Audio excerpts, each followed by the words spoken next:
We look at our starting problem where equals the square root of squared minus 1 times 2 plus 1 divided by cubed minus 1 to the power of 3/2. We do this to see what we are working with. This is our original equation. We identify that this function has many powers and roots. We choose logarithmic differentiation because it makes the math easier to handle. Using log rules helps us break apart big parts into small parts.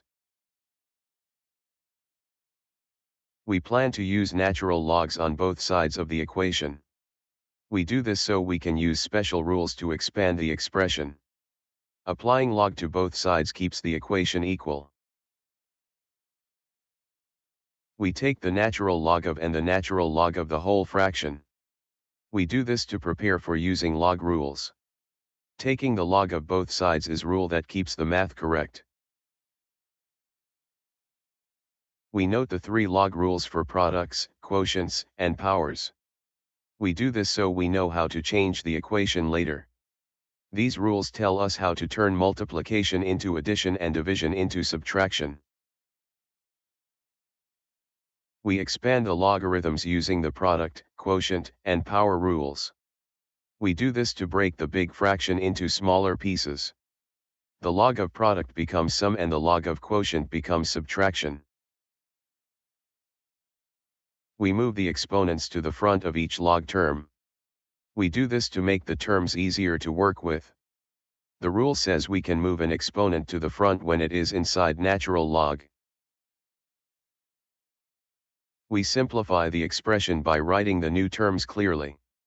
We do this to organize our math before we find the derivative. This step shows the 1/2, the 2 plus 1, and the 3/2 in their new places. We plan to find the derivative of both sides. We do this so we can eventually find dy divided by dx.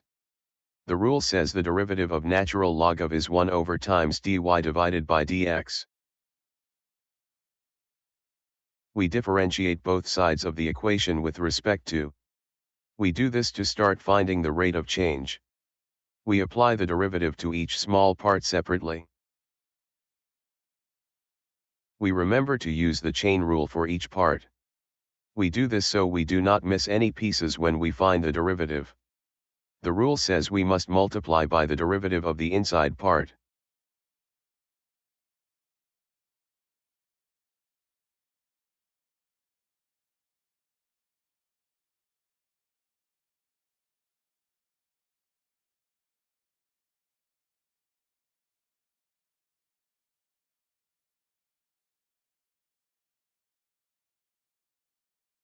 We simplify the derivatives we just found. We do this to clean up the math and make it shorter. We multiply the numbers together to get simpler terms like over squared minus 1. We isolate dy divided by dx by multiplying both sides by. We do this to get dy divided by dx all by itself. When we multiply both sides by the same thing, the equation stays equal. We substitute the original expression 4 back into our answer. We do this so the final answer only uses and is gone. We replace the letter with its full original form. We write down the final result for dy divided by dx. We do this to show the completed math problem. This is the finished derivative of our starting function.